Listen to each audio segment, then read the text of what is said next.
Okay, good morning, members. Good morning, everybody, and officers. Good morning, everybody. This is the Environment and Economy Overview and Scrutiny Committee, Tuesday, 10th of September 24. And if we can move straight on to agenda item 1, apologies. Thank you, Chair. We've had an apology from the Chief Exec. Thank you. Thank you. Agenda item 2, declarations of interest, including any whipping declarations. To receive any declarations from members? None received. Thank you very much. With agenda item 3, minutes, page 5 to 20, to confirm as a correct record the minutes of the meeting held on the 11th of June, 16th of July and 30th of July 24. We'll go through them page at a time. Page 5. Councillor David Richardson. Sorry, Chair, I was a little bit too quick. It's question 7. I've got a question over. Sorry about that. But thanks for being just as quick as me. Okay. Okay, page 6. Councillor Lloyd. Thank you, Chair. Yeah, just for information, really, on minute 3 on page 6, I'm meeting with Chris Cunningham tomorrow, recycling officer, regarding the collection points. So that's going forward. Okay, thank you. Okay, thank you. Page 7. Sorry, Councillor Richardson, was it page 7 you wanted? Yeah, it was. Yeah. Okay. Just at the top of page 7, it says, in response to a question on the item on street seat standards, to consider feedback from the Task and Finish group at the meeting on 12th of November 2024.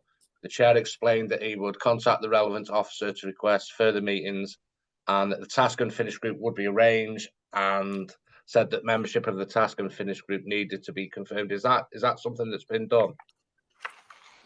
Yeah, we are due to have another meeting. I've made a note of the date. Did we say October? Yeah, later. We're going to have a meeting late October. That's all. Okay, thank you. Okay, thank you very much. Agenda item, page 8. Page 9. We have mover and seconder that those minutes are correct. Okay, Councillor Calkins-Cogan, Councillor Pearce, can I have a show of hands, all those in favour? Okay, thank you very much. Moving on to the minutes of 16th of July 24, page 11. Councillor Calkins-Cogan. At one of the lower paragraphs where it discusses the synthite fire, it was requested that I add a lessons learned review of the synthite fire. However, it wasn't agreed to be referred to corporate resources, and it wasn't agreed that members of this committee would be invited to attend. It was mentioned that it may be referred to CROSC, but it wasn't agreed at all. It was sort of an open question. So that second bit, it didn't happen at the meeting. Yeah, we can amend the minutes. Just to confirm on that, corporate resources are hoping to consider the synthite report either in October or November, and members of this committee will be invited to attend. Thank you. Okay. Page 12. Councillor Pearce. Yeah, bottom of page 12, bullet point relating to the illegal burning of waste carries on over onto the top of page 13. Chief Officer said that information could be provided as part of an annual report on environmental crime enforcement data. Do we have a date when we could see that first report?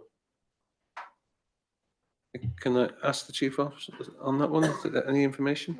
No, sorry. Ask Andrew Farrow online if you're just looking for you. I can see you on the screen now. Hello. We've not got a date for that one yet. I know that we've been discussing that case with you in particular, haven't we, Councillor Pearce? I know Matthew followed up after either Scrutiny or Planning Strategy Group, didn't we?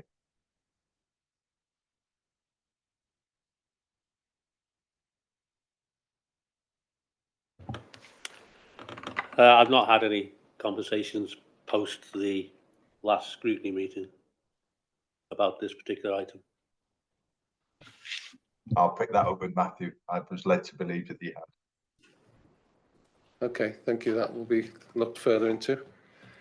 Okay, that leads us on to page 13. Page 13, Councillor Pearce. Yeah, page 13, the first bullet point. I think it's on page 13.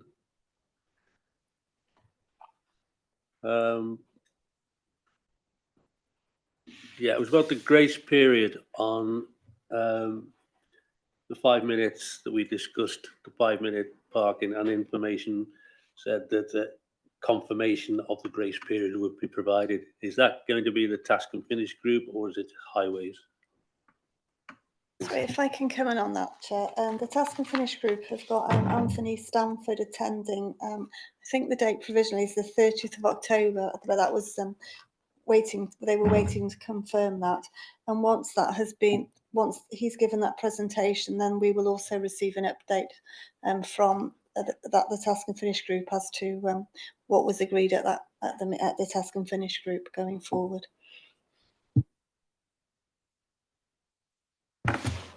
And on the third bullet point, regulatory services manager agreed to provide an overview of data on the number of school visits to a future meeting of the committee. Yeah, yeah, that will be in October. Both of those bullet points, Ruth will be bringing something to the October meeting. Thank you.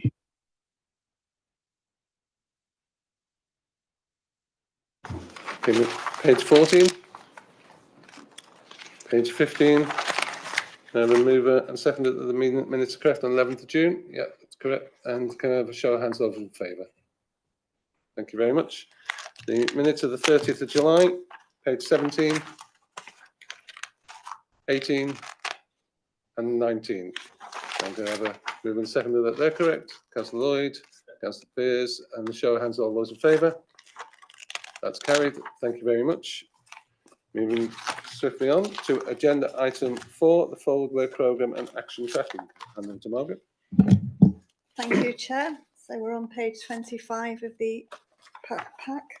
So on the 8th of October, we've got the review of Highways Assets Management Plan, the HEMP plan, the update on the local bus services in Flintshire, the 20 miles per hour speed limit. That's going to be now a members' presentation for all members.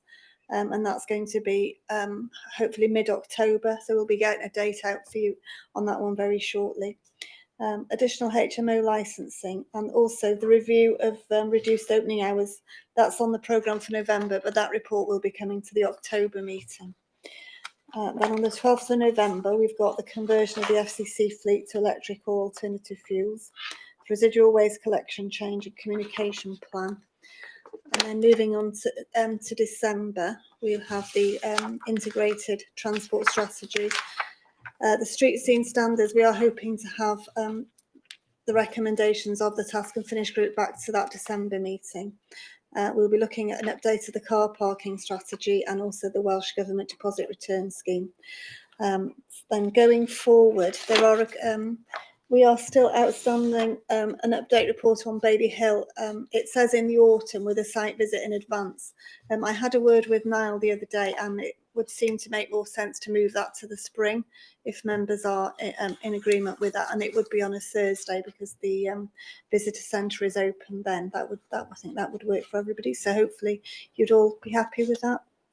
And then moving on to the action tracking report. I think we have discussed most of these actually as we've gone through.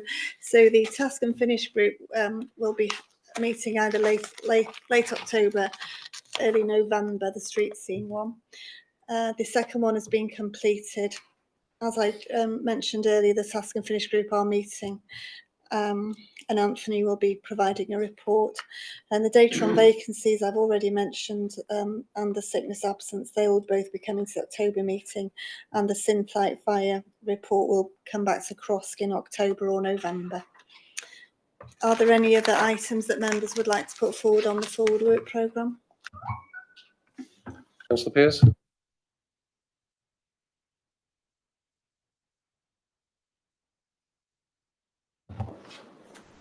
Okay, thank you. You'll be aware, Chair and Margaret, I requested on the 29th of July that we add, if we can, to this September meeting about the state of the Flintshire roads and pavements with weeds. Yeah. Here's an article that was in the press at the weekend. It's all over the place. Yeah. Now, the examples I provided are worse than that. And the response was that the chair will discuss with officers and the executive to see if we can get it on the agenda, or at least a statement. We've had neither. Yeah, we've had neither. So 6 weeks on, can you tell me what has happened to a statement or even a response direct about what we're going to do about these weeds? Because it's all over the county. It's a state. I came through on the bus the other day through Eulo and I stopped at the bus stop. On the bus stop, it's horrendous. It's just covered in weeds. Nobody's bothered. Yeah. And I noticed the example I gave when I sent it to the chair, those weeds have been cleaned up. But I noticed on Facebook it'd been done by a private company because the resident was fed up with waiting. So 6 weeks on, it's a big topic. You can't fail to miss it. And I asked for some action on it. And here we are 6 weeks, and it's as though I'm raising it for the first time. Thank you, Chair. Okay, thank you, Councillor Pearce. I'll bring in the Chief Officer. Yeah, thank you, Councillor Pearce. Sorry. Thank you, Councillor Pearce. I think there's a few issues going on. Obviously, there was policy change last year, which was agreed in March last year, for the targeted reduction of chemical pesticides. So that was actually brought in this year. So that has impacted our ability to get ahead of the season and start targeting those areas. We have treated the areas, but with what we call foam stream or on organic sprays as well. There's a couple of things, they're not as effective as chemical pesticides, as you know, but it also takes us a lot longer. It's more time consuming to actually physically go out and treat those areas. We have had some issues with equipment. I'm not going to lie, we have had breakdowns in some of our equipment, which has taken a long time to repair. We have put grass cutting and weeds on the forward work programme. It's on for January. We normally bring it to you in January every year to review our performance in that year, and clearly we do need to address that this year. I don't think any of us are trying to shy away from it at all. We know that there have been some operational issues this year, and all I can do is apologise. Okay. Can I bring in the Cabinet Member? Yeah, I'll echo what Katie has said. I mean, the weeds this year, the grass has grown rapidly, but we have agreed that the policy hasn't worked, and we do need to change the policy for next year, certainly.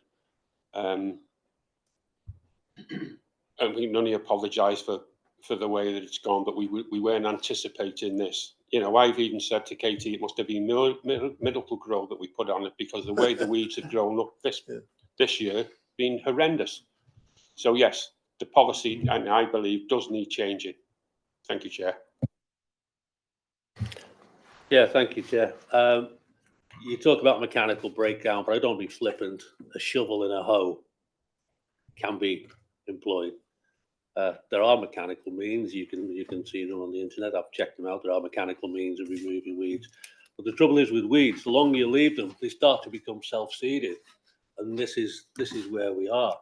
So yeah, an apology is okay, but when I get residents, and that's what prompted me to contact you, Chair, and you go round, and we had a walkabout with the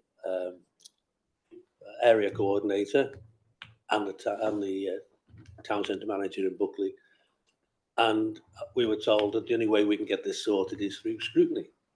So attempting it to bring it to scrutiny has had no effect thus far. But, you know, why can't we get out there now and at least show willing and do something? Because 6 weeks on, yeah, there might be a policy change, but it doesn't change the street scene, does it? I won't go on anymore, but I think it needs sorting urgently. I think in response to that, we are out there. We've got 8 grass cutting rounds. They have been instructed to manually remove the weeds. As I said earlier on, that is more time consuming, ripping them out by hand with a shovel and a hoe, as you mentioned. But that is exactly what they're doing. We've also we've got special brushes on the small sweepers, so we are deploying those as well to go and manually rip out the weeds. But I think this year it's been almost a perfect storm, really, because the weather hasn't helped us. The early part of the season, we had very, high UV lights with a very wet season at the beginning of the spring.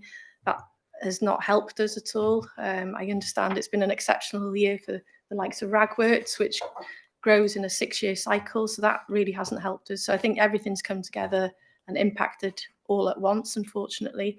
But our crews are out there. They are manually ripping out the weeds. Obviously, it's going to take some time, and we're now behind, unfortunately. Okay, thank you very much for that, Katie. That's addressing Councillor Pear's particular issue. We are on forward work programme, so if you've got suggestions for the forward work programme, I don't want this to become an agenda item because it's for another day. Councillor Richardson, is your hand still up from before, or do you want to come in for the forward work programme? Yeah, I'd like to come in if I could, please, Chair. Thanks very much. It's regarding an item that had appeared on the forward work plan programme. It got moved forwards or backwards, if depending which way you want to look at it. And it's regarding the removal of barriers for coastal paths and cycleways along Flintshire coastline. Yeah, I was just wondering why it's been removed from the forward planning, because I'm aware that the council have had a couple of emails of high importance lately. So I was just wondering, is there an explanation why it's been taken out? Okay, can I bring in Andrew Farrell for that one? Sure. Yes, we provided you with an update earlier this year, and at that point identified a potential solution and a trial period that we were going to run. We haven't done that. We've had further pressure about the use of the barriers, and we're currently reflecting on that. And when we've reached a decision on it, we will come back to the scrutiny committee, but we've yet to formally set up what our position on these is. We accept now that the radar gates that we were talking about in February weren't suitable, and we need to do something else. So when we've done that, Chair, we will bring something back. Okay, can I ask Andrew, would that be early in the new year? I would hope that it would be before the end of this calendar year, Chair. Okay, thank you. Is that you okay with that, Councillor Richardson? Yeah, I just think it's something we need to deal with as soon as possible, because it's it's regarding legislation around the Equality Act 2010. So I think it's important that we don't put it on the back burner, that we address it as quick as possible. Thank you. Okay. I can assure you that it's not on the back burner, Councillor Richardson. Okay, thank you for that. I'll ask Margaret to add that to the list at the end so that it's not forgotten about. Thank you, Chair. Okay, Councillor Coggins-Cogan. Oh, sorry. It was actually just a brief question on what the Chief Officer had said, but I'm withdrawing that question. And I just want to very briefly say one sentence. I'm very, very pleased that after all the comments I made at the previous Economy and Environment scrutiny, that we finally accepted that the radar keys were an utter mistake. Okay, thank you very much for that. Councillor Attridge. Thanks, Chair. Would it be possible that we have the committee and all members of the council have an urgent briefing regarding the statement just made by Katie and the cabinet member, because although we're saying it's not an agenda item, I believe that we do need to let our constituents know. I'd also like to know when Connors Key has had this foam spray done on it, and when, or if it hasn't been done, when it's going to be done, because just waiting for cycles of scrutiny committees isn't the way forward. Like Councillor Pearce said, you know, a statement was promised, although we've heard from the cabinet member and the chief officer the reasons why. I think a briefing note so members can use it on their social medias and if they're putting a newsletter out, because it is one of the major issues in all our areas at the moment, if that could be possible. Thank you, Chair. Okay, I'll bring the chief officer in. Yeah, that's no problem at all. There is actually already a statement on the Flintshire website, which I put up actually, I think it was in July. So that's been there live since July. But yeah, certainly we can provide a briefing for members. That's no problem at all. Okay, thank you very much for that. So just move to the recommendations on page 21.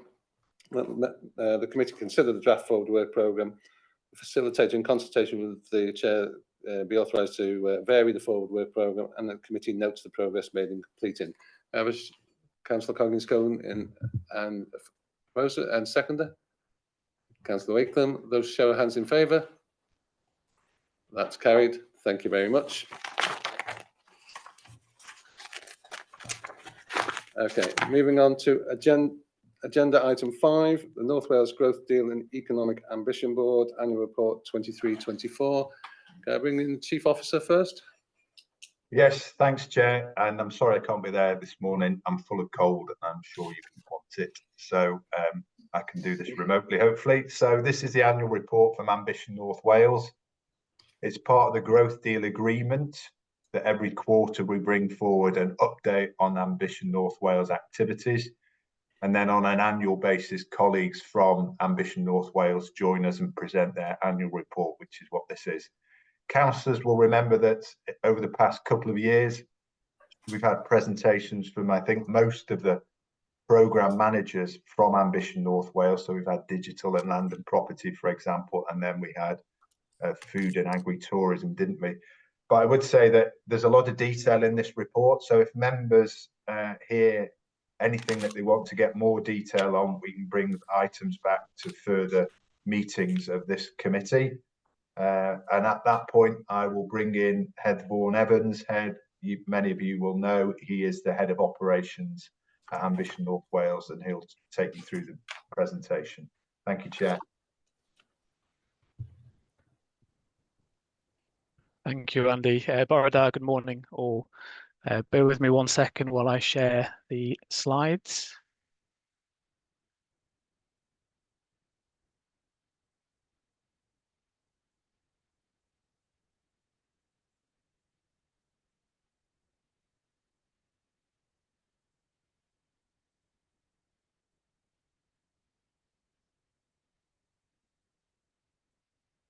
Right, hopefully everyone is able to see the slide deck.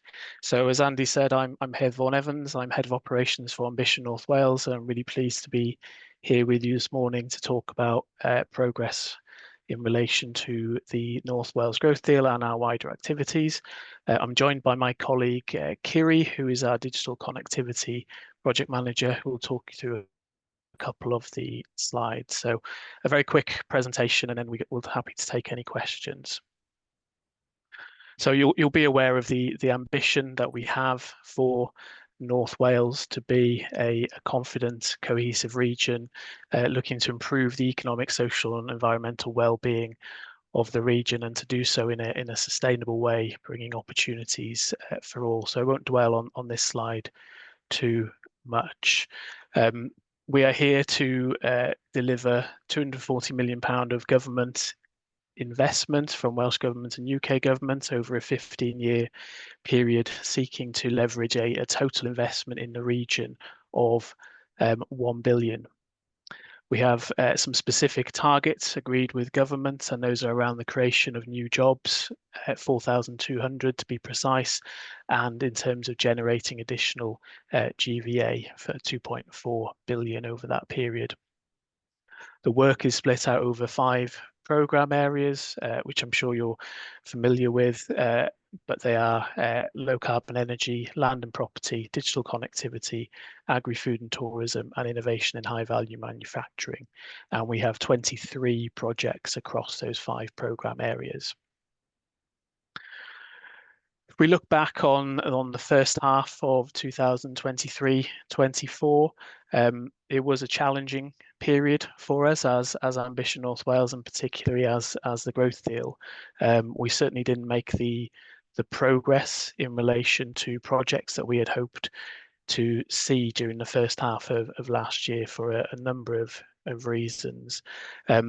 But we did achieve some significant milestones. We saw the launch of our Hydrogen Sponsor Challenge, and we also saw the completion of our replacement projects process with 5 new projects joining the growth deal. We also saw the launch of our low carbon energy prospectus for the region, alongside the regional skills partnership to market the opportunities and the skills that we have in North Wales to the private sector. Pleased to say the second half of the year was much more positive, particularly in terms of the pipeline of business cases coming through. We saw the approval of 3 outline business cases, which is the first major decision point for our projects. So Tourism Talent Network, the Deeside AD plant, and the former North Wales Hospital, all achieving approval from the board.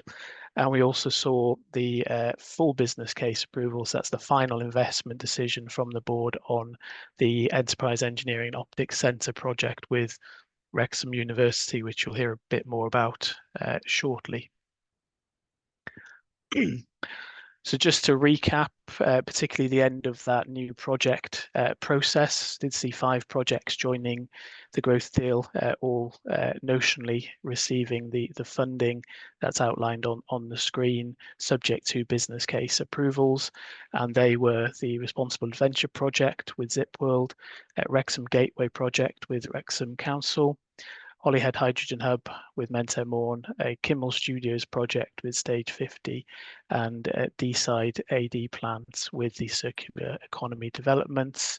The majority of those projects are progressing well, but there are some risks associated with 1 or 2 of them. Going to hand over to my colleague Kiri for the next couple of slides, just to talk you briefly through a few of the case studies of our big achievements over this 12-month period. Hi, Bore pawb. Yeah, so the first project that we've got, and was the first project to actually go into delivery, was the Digital Signal Processing Centre. In early 2023, the Bangor University DSP Centre project entered the 2nd year of delivery and has since been progressing really well in terms of achieving its academic and professional recognition in terms of their publications into various places such as the Institute of Engineering Technology and more. I think some of the main important aspects of this project is that they are creating jobs and have created 13 gross direct jobs so far. They have generated an additional, I think that says 1,275 GVA, and have secured 15 million so far in additional funding. They're also collaborating with Coleg Cambria in terms of digital skills through their MEDRA project, as well as also conducting work themselves through Bangor University. So far they've got 53 people attending skills training based on this. And they are also working and collaborating within industry. So they have 18 partners so far. And in terms of kind of Flintshire specific, Comtech is one of those industry partners. So this project is having a big influence and has a lot of interest through research and training in Flintshire. Next slide. Then we have the EEOC, so the Enterprise Engineering and Optics Centre. So this entered into delivery in March this year, where the construction started for this particular project. So the EEOC has been designed to aid the transition towards net zero, will enhance the academic environment for students, fosters innovation and collaboration with industry, and again, like I said, transition to low carbon economy.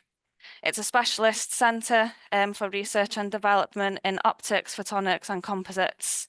And it's really positive construction moving forward that can be seen at the moment and is in build phase, which is really encouraging.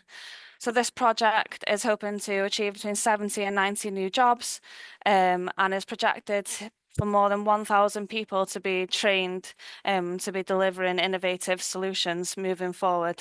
So it's a really exciting project in the Wrexham area, but not only that, it will be focusing on improvements to the Optic Technology Centre in St Asaph. Next one. And then we have the local broadband fund. So this project concluded at the end of March and was led specifically by Ambition North Wales, which was funded by Welsh Government's local broadband fund. This project has upgraded broadband connections to 17 public sector managed sites and has installed gigabit capable fibre optic broadband across North Wales as a region. In terms of Flintshire, 2 of these sites were specifically in Flintshire, and these were ward and control offices in Buckley and Connors Quay. I think it's important to note here that this project was originated off the back of a previous LFFN project, which was funded by the UK government previously and ran by Ambition North Wales, and that upgraded 38 sites in Flintshire and over 300 across North Wales. So this finished off that public sector improvement for broadband specifically. So the consequence of this project is ensuring that there is fibre upgrades to sites where needed specifically for that public sector. Thanks, Ed. Thank you, Kiri. So if we move on to look at the Q1 report, which is also in your packs today, just to bring out a few highlights. Again, another positive quarter for us in terms of progress on project delivery. We saw the FBC, so the final investment decision made by the board on the former North Wales Hospital project in Denbigh. The EOC project, as Kiri was just stated, went into full construction and is progressing really well. We also had an OBC approval for the 4G Plus project within our digital programme, and a significant number of live procurements launched across the portfolio. It's not all positive, of course. As you'll see from the report, there are a number of significant risks with some of the projects, but that's not unusual for a portfolio of this size and complexity. If I just add as well, not in the report pack, but the Q2 progress has been positive as well. We had a board meeting in July, which saw three further business cases approved in terms of the low power wireless access networks project within the digital programme, the Cydnerth outline business case, and the Centre for Environmental Technology, Biotechnology project with Bangor University also approved. And as you'll see, some of those are on the forward look in terms of the next kind of 6 months. We are looking at a strong pipeline of business case approvals, a healthy pipeline of procurements to support those projects, and we're also management office to the CJC. Okay, thank you very much. That's the end of our presentation today. We're more than happy to take any questions from the committee. Diolch yn fawr. Okay, thank you very much for that presentation. Can I invite any members of the committee? Any questions to raise? Councillor Pearce? Yes, thank you both for the presentation. We just noticed there about the local broadband, looking at the connectivity on 17 public sector sites, and I note in the slide that this is now concluded. Is there any capability in the future for expansion of that project should the need arise? And if it is a successful enterprise, is it possible to move into the private sector as an income stream? While I'm on about connectivity as well, it may not be completely associated with the Economic Ambition Board, but you will be aware that the Welsh Government scrapped a major route through Flintshire, which would have helped the connectivity of the Northwest and North Wales in, the connection of two regions, which would have helped, I think, the growth of the area. Do you have any comments on that? And would the North Wales Economic Ambition Board be able to lobby Welsh Government for that reinstatement? It's not a political statement, it's a statement of fact that it would help the local economy and North Wales as well. And in particular, being parochial, we have two areas. We have Warren Hall and the Deeside anaerobic digester. Warren Hall, I'm familiar with that through the local development plan where we took out the housing element, but Warren Hall has been here for a long time, and it just seems to be static at the moment. Is there any progress on that? Is it just on the back burner? And could you update us on where we are with the anaerobic digester? Thank you.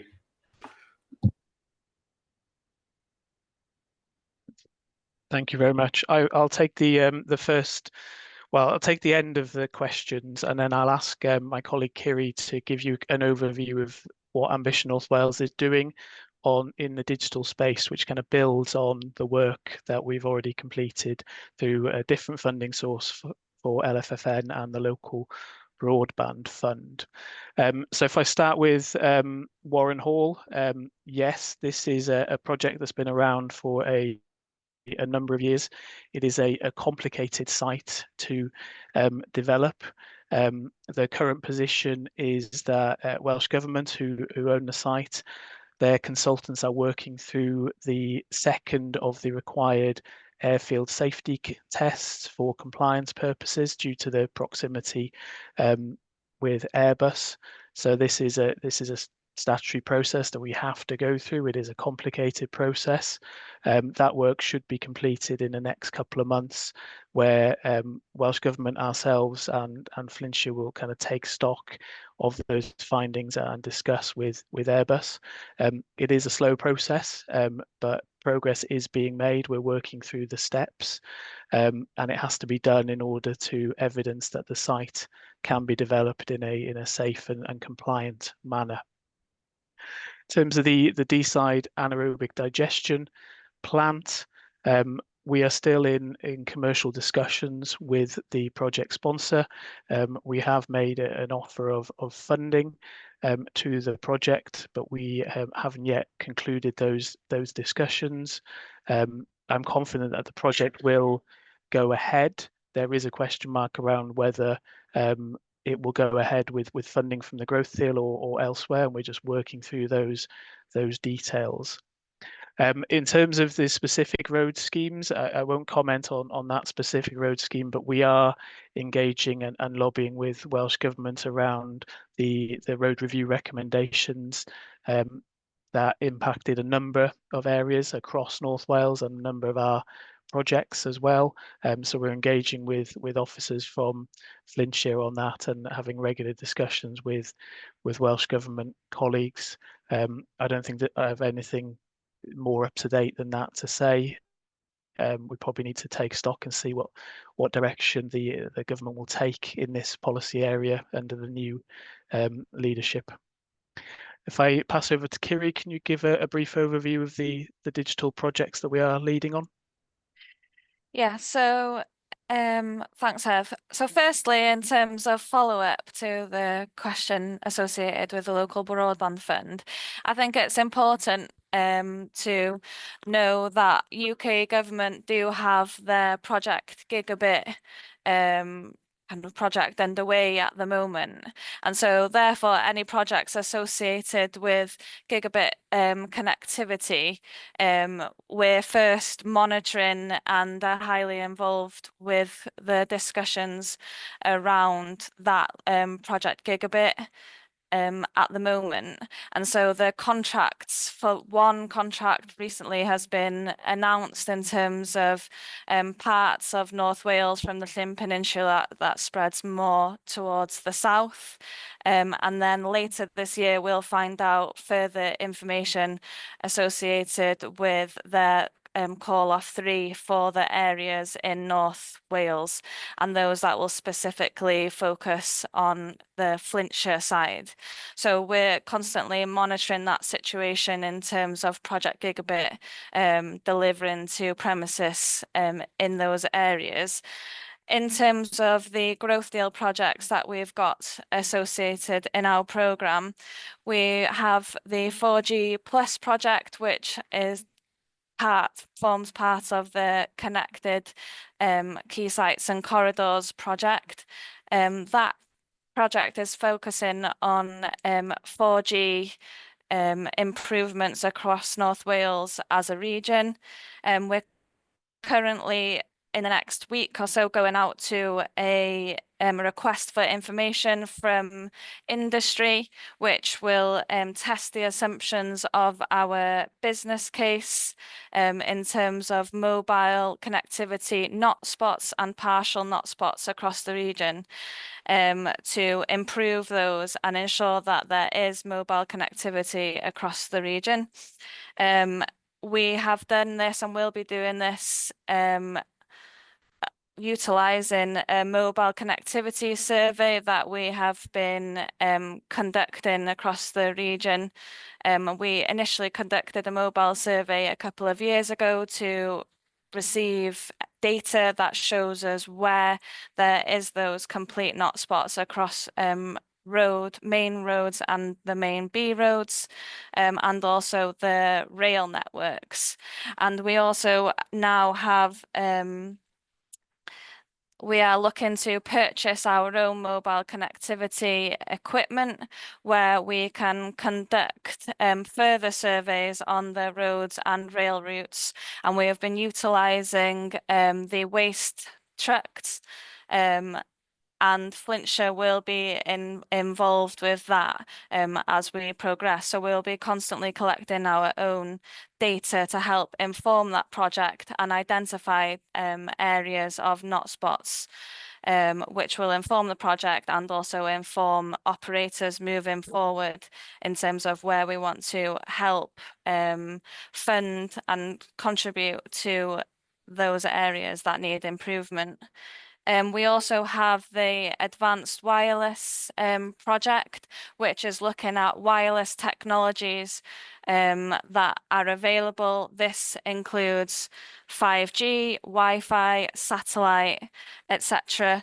And this again is helping to achieve that connectivity through various technology avenues to ensure that campuses, businesses and residents can be connected no matter what their location is, because as we all know, connectivity in rural areas can be quite a difficult challenge and can be costly. So we are looking at the solutions associated with that project to specifically ensure that public sites are connected across the region.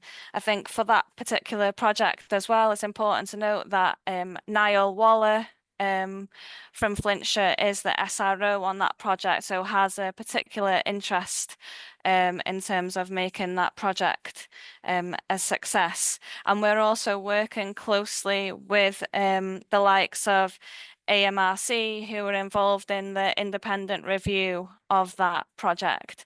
So we do have the interest there, not only from a public point of view, but we do have that private sector point of view as well, and that collaboration is happening.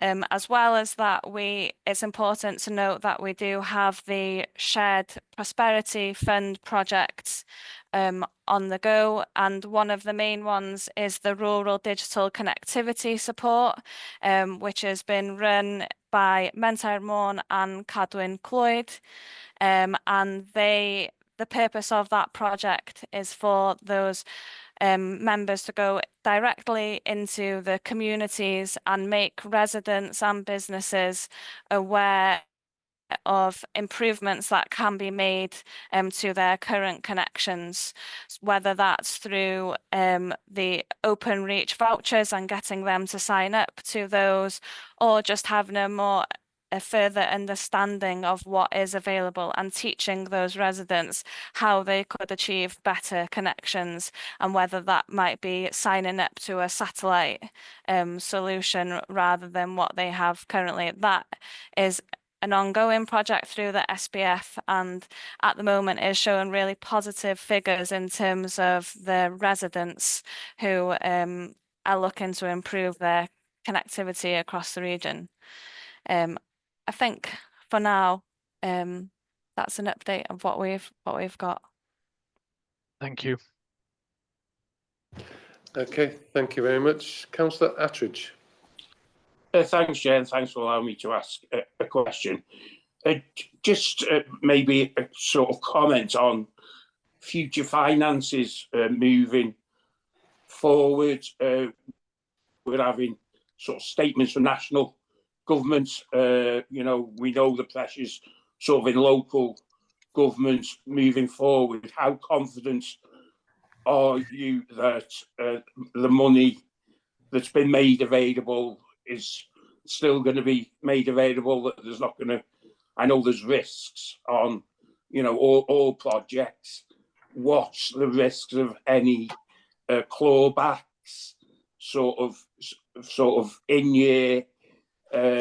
Because, you know, as a council, we've sort of put bids in sort of to national government that have all been sort of rejected. So just as far as the Economic Ambition Board, yes, it's, you know, it's embedded sort of in now across North Wales, but sort of myself on a local level, and, you know, of what sort of Flintshire's contribution is going to be, you know, as budgets are getting tighter and tighter, will there be any risk to any of the schemes due to the finance, or, you know, are you confident that moving forward that national and Welsh governments will carry on supporting the Economic Ambition Board moving forward? Thank you, Chair. Okay, you can answer that one? Yes, certainly, Chair. So thank you for the question. So the funding for the growth deal itself is secure. So that is contractually signed between the partnerships and both governments. So governments are committed to providing that 240 million. So that is secure. There may be some changes to how that is profiled annually, year by year, that they have been over the last 5 years, and I would expect that to continue, but don't consider it a major risk. Our main challenge, I think, as a growth deal is that the funding was agreed in 2020.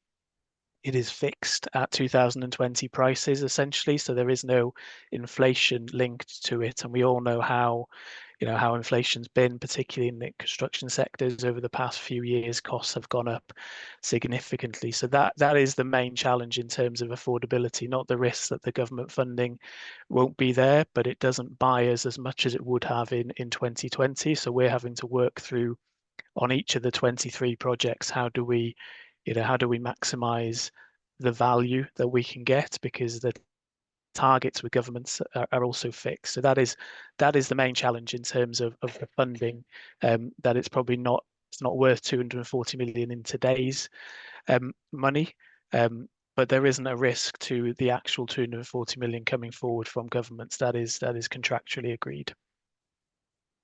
Okay, thank you very much for that. Councillor Coggins-Cogan. Thank you, Chair. It was just to quickly pick up on something that Kiri said about the connectivity equipment that they were using. It was just a small sort of operational question, I suppose. Where I live, in Gwenaffield, I have 0 mobile reception, and my husband has full mobile 5G reception. Does your connectivity equipment pick up on those differences, or will it look as though, yes, there's full signal here, when actually, in fact, I've got 0 signal and he's got full signal? Or, is it more nuanced? Thank you, Chair. Yeah, so when we're looking at the mobile connectivity equipment and purchasing, the whole objective is to identify from each of the mobile operators. So it is highly likely that one person will be on one operator and someone else might be on the other. So the idea really will be to utilize that information and be able to advise on which operator would be the best to use in that area for the public, or it would be a matter of kind of leveraging and having conversations with mobile operators to identify and show that we've picked up that there is not spots in that particular place for that operator. So it isn't just about if there's signal or not. The data provided does provide a high level breakdown in terms of the different operators in each area. Thank you. Okay, thank you very much. Any further questions? Nobody indicated. Okay, I'll just thank you, Head and Kiri, for that presentation. If we can just move to the recommendation on page 31, the members consider and note the annual report for 23-24. Have a moved and seconded. Can I have a show of hands, all those in favour? Okay, that's carried. Well, thank you very much, and thank you for your attendance today. Thank you very much. Thank you for having us. Goodbye. Okay, we'll move on to agenda item 6, the annual performance report 23-24, combined with the council plan end of year performance report 23-24. And I'll bring Katie in to start on this one. Thank you. Yeah, thank you, Chair. So we've got, I think, Emma Heath from the performance management team, she's on the call as well. So Emma can maybe explain some of the formatting, because there've been some changes to the format of the report this time round. But in essence, there are 2 reports attached in Appendix A and Appendix B. So Appendix A is page 77 and Appendix B starts at page 123. First one's the annual performance report, which sets out an analysis and summary of how well we as a council have performed against our wellbeing objectives and the priorities and sub-priorities at the end of the financial year last year, 23-24. And then the second one is the council plan, which is a 5-year plan, as you know. But this is a summary of our performance against the council plan in 23-24. So overall, there are 74% of the actions and 64% of the performance measures are either meeting or exceeding the targets for the year. So And I don't know if Emma, if I want to bring you in just now to explain the formatting, and then maybe if Andy and myself can then go on to our respective areas. Yeah, of course. Thank you. Good morning, members. Thank you. So as Katie advised, I work in the performance and risk management team, and we oversee the council plan and produce the annual performance report. Based on feedback that we received last year from members, this year the annual performance report and the council plan structure and formatting of the reports have changed, and we have, where we can, we have tried to merge it into a document and present it as one report. Previously, they used to be presented as two separate reports. So what we have done this year in terms of the annual performance report, we have summarised the council plan end of year performance report within the annual performance report to provide a high level overview of what has been achieved over the council over the last year. It includes actions and measures that are related to the council plan, but there are also some specific areas of improvement and specific areas of good practice and good performance that are specific to portfolio. So where possible, we've also tried to highlight that in the annual performance report. The annual performance report also provides a summary of our performance, not just in relation to the council plan, but also in relation to any sort of audit and inspection.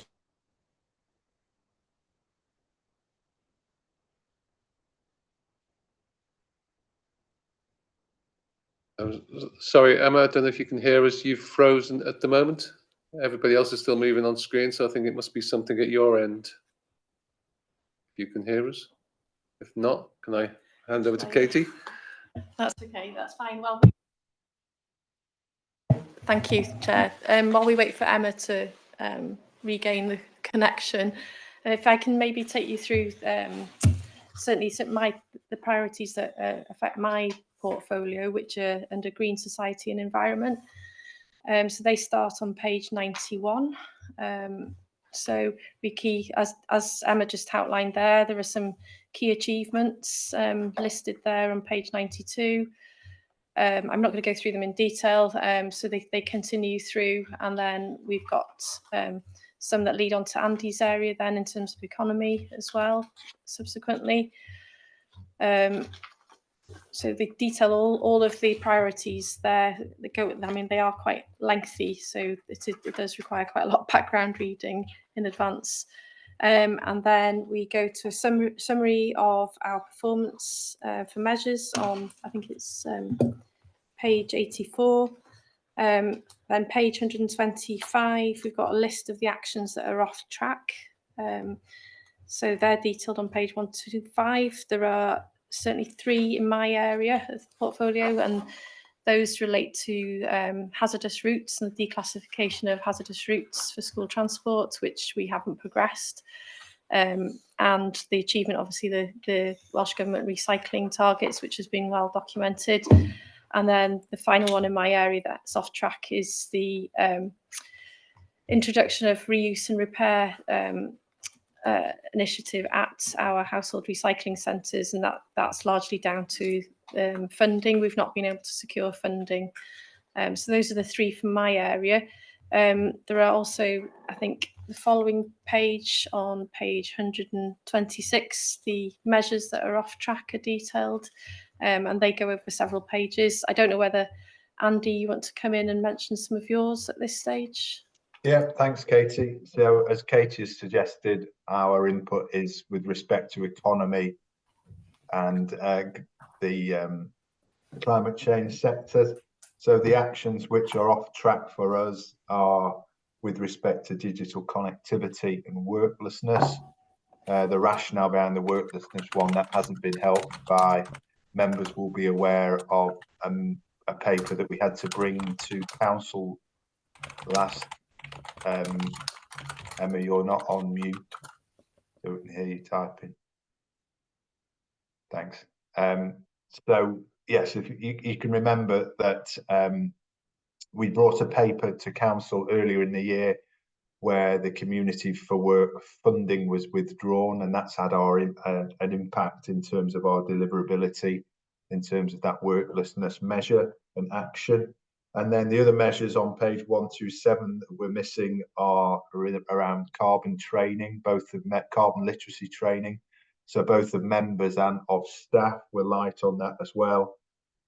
We've underachieved in terms of carbon sequestration, and the flood risk strategy isn't yet complete.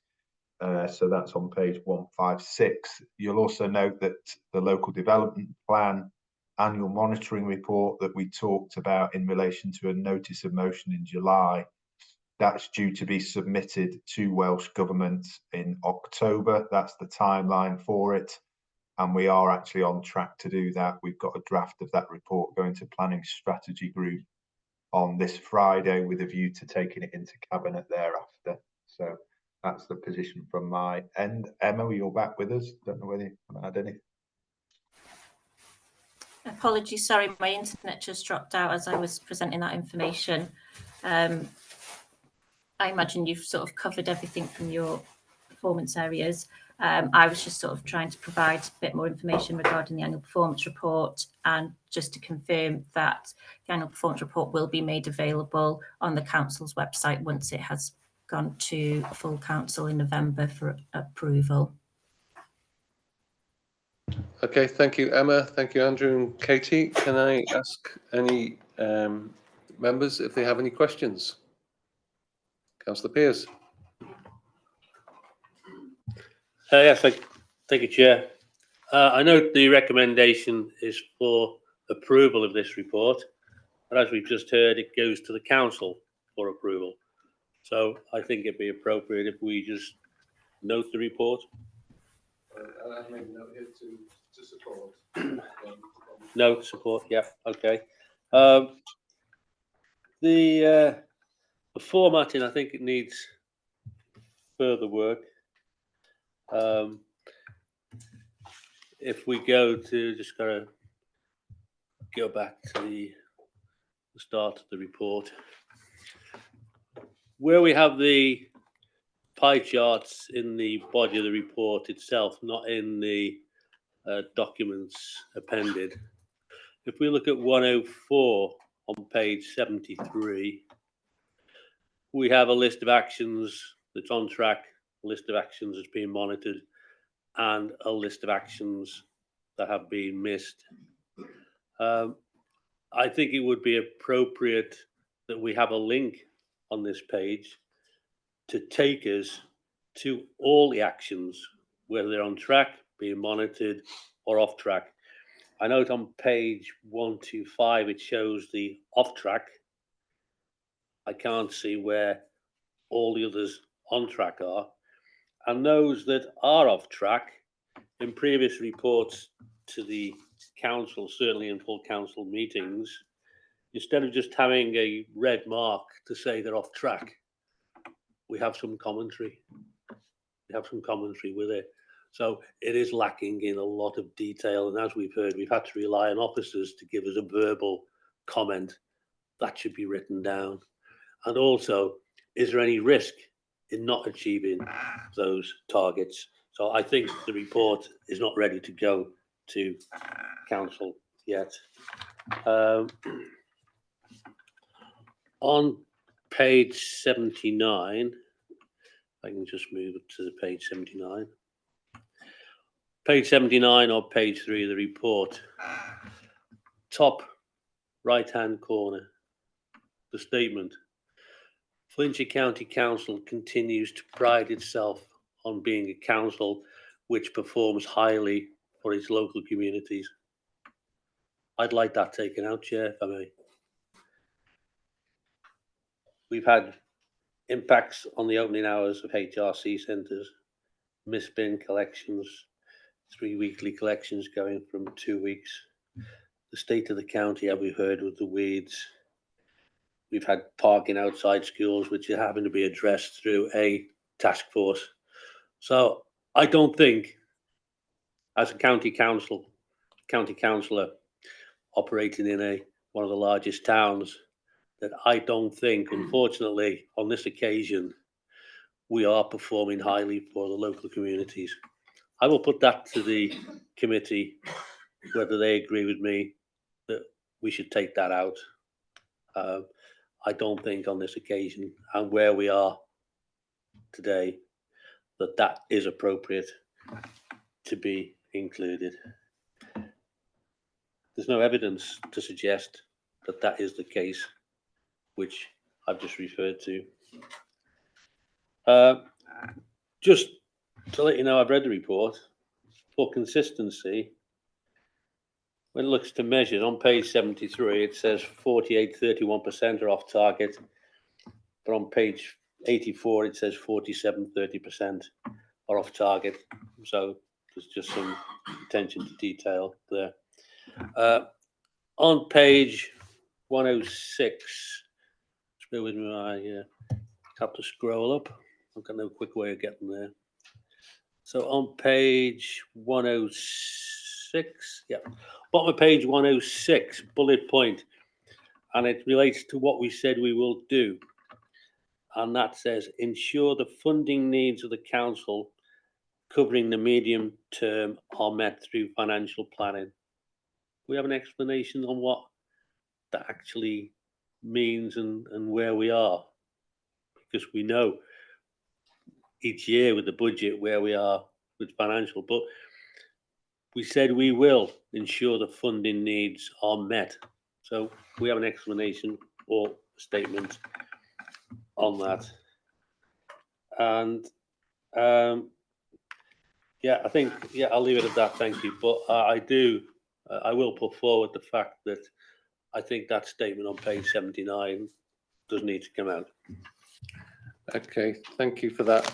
I think that just looking at that page on 79, I think that's obviously a statement from the Chief Executive and the past leader of the council. I think it would be for them, but I'll bring in Katie.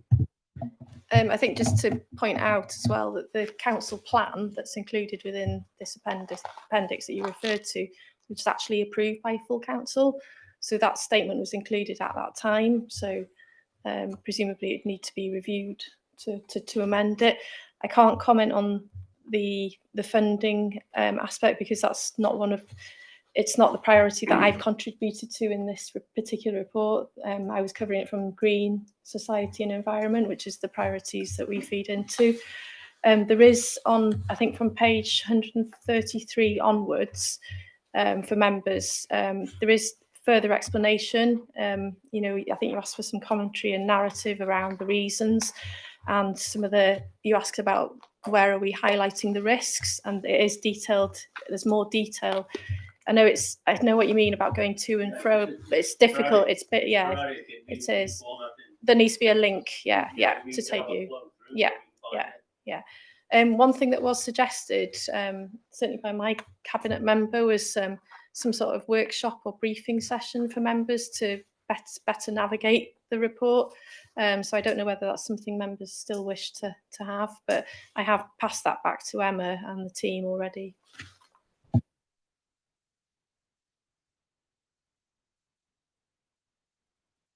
Yeah, notwithstanding what you said about full council approving this or saying it was improved, it's going to come to full council for approval again. And what I'm saying is, as a scrutiny committee, or at least I as a member have scrutinised it, and I don't think that if that was correct at the time, that was correct at the time. But where we are at the moment, I'm not happy with that, and I can't support the statement with that in it. Thank you. Okay, do we have any other speakers? No, that's okay. The recommendations are on page 71. The committee to not approve but to support the 23-24 annual performance report, the council plan end of year 23-24 performance report and performance achieved. Can I add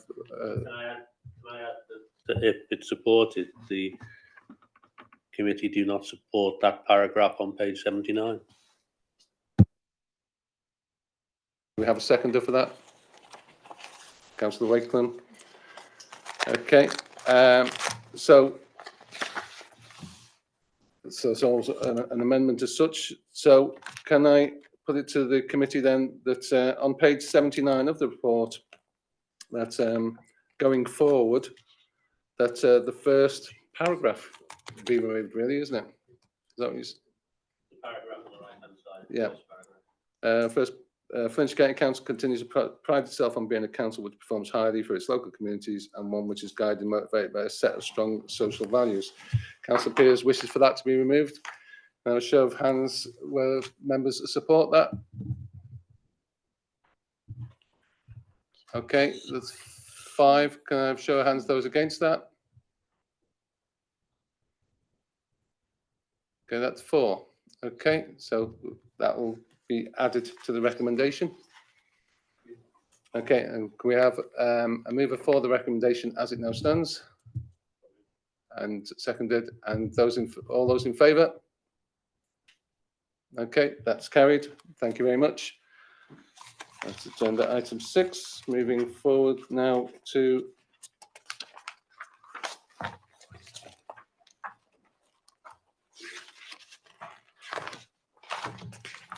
excuse me while I get the right page.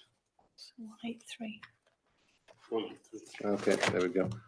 I did fold the page and find it. Okay, agenda item 7, winter maintenance decision-making review 24. Can I bring in Chief Officer? Yeah, thank you. Before I start, I'd like to just introduce my colleagues to the left of me. So Barry Wilkinson, Highway Network Manager, and Ian Bushell, who's the operational area manager for the south area and structures, but also looks after the winter maintenance side of things. So purpose of this report, it follows a previous report that we brought to members, if you remember, in September last year, where we reviewed the policy. And there were some minor amendments made to the policy at the time to cover all adverse weather, not just snow and ice.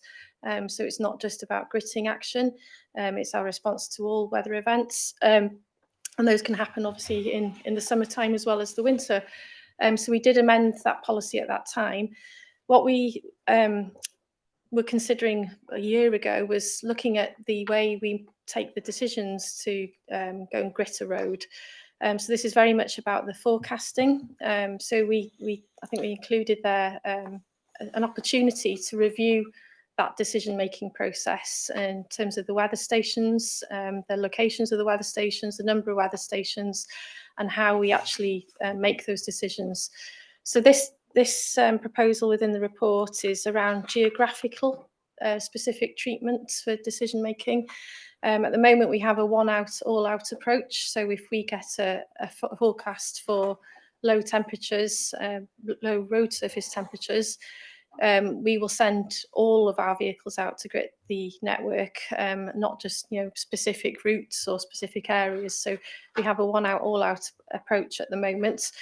What this will do, and I'll let Ian take you through the reports in a minute, is look at more geographical based, what we're calling domain based decision making. We're not alone in doing this. A number of authorities have moved to this approach.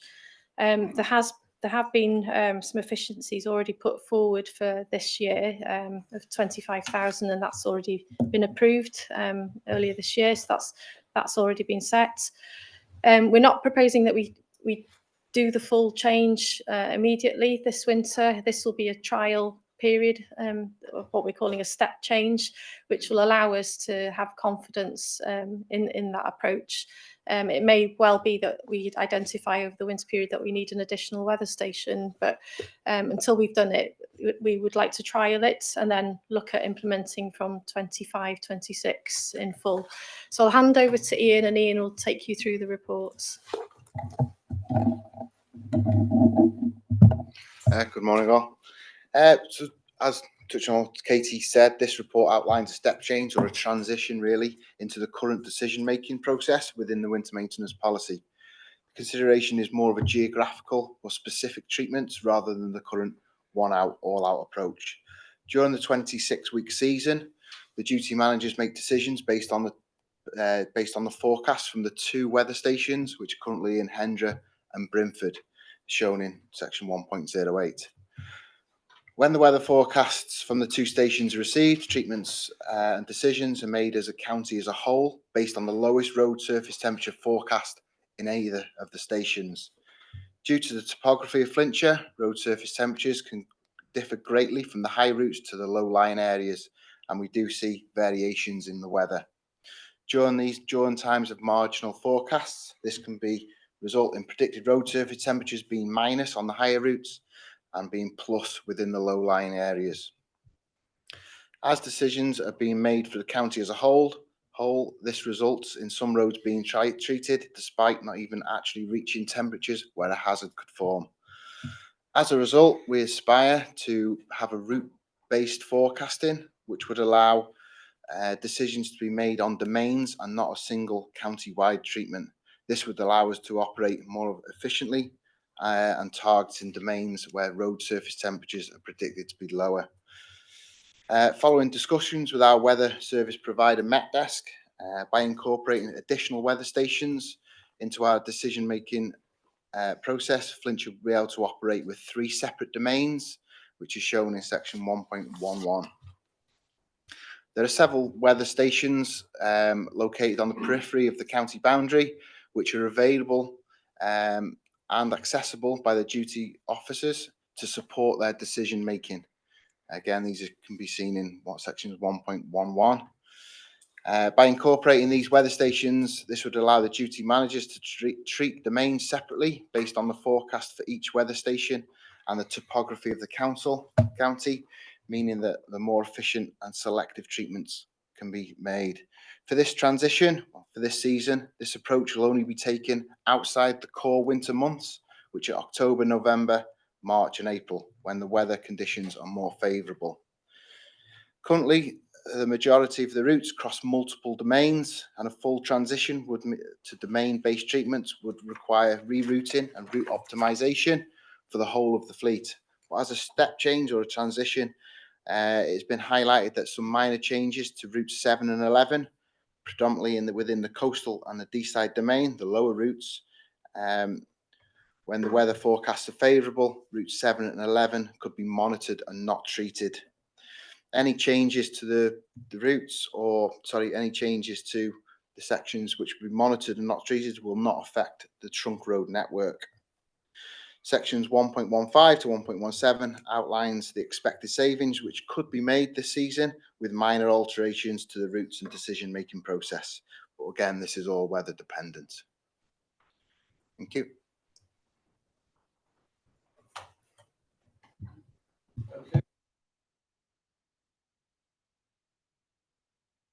Shall we move on to members? Any questions? Councillor Pearce. Yes, I think it needs to be supported. We need to look at it. It does make sense to target specific roads rather than roll every vehicle out when there's the first sign of snow or the temperature drops. I did note in the map on 108 where it shows the current climate domains, but Hendray and Brentford, they are both fairly well elevated.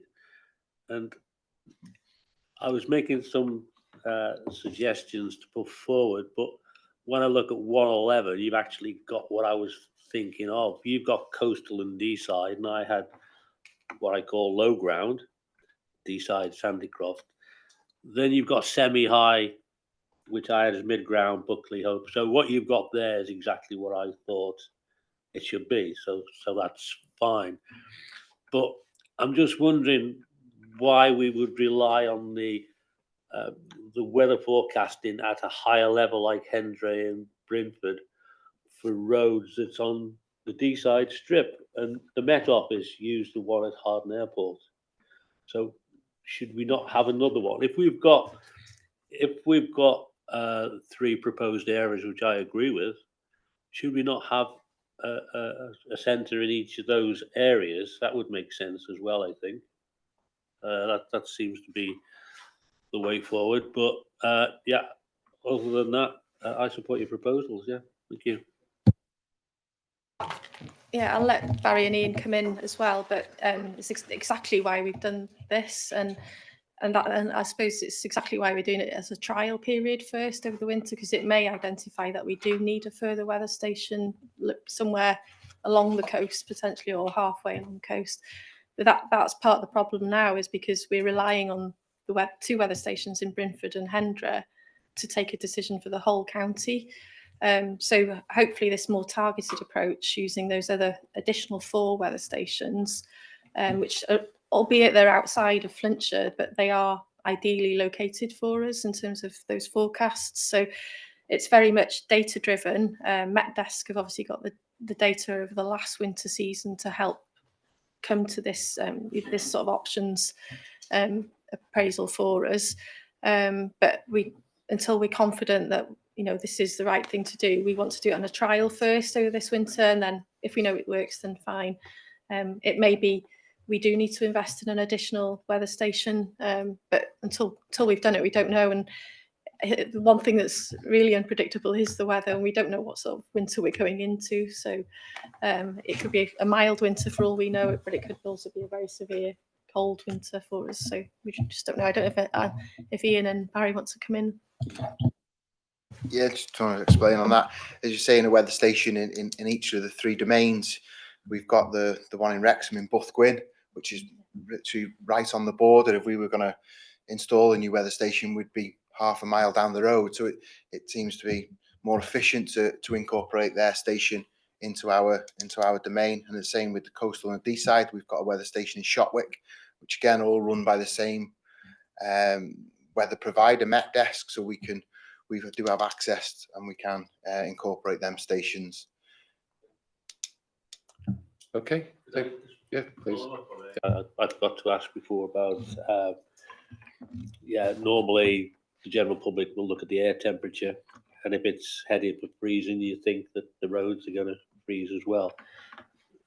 So it's just a general question: is how do you measure the amount of moisture on the road, and how do you predict the road surface temperature?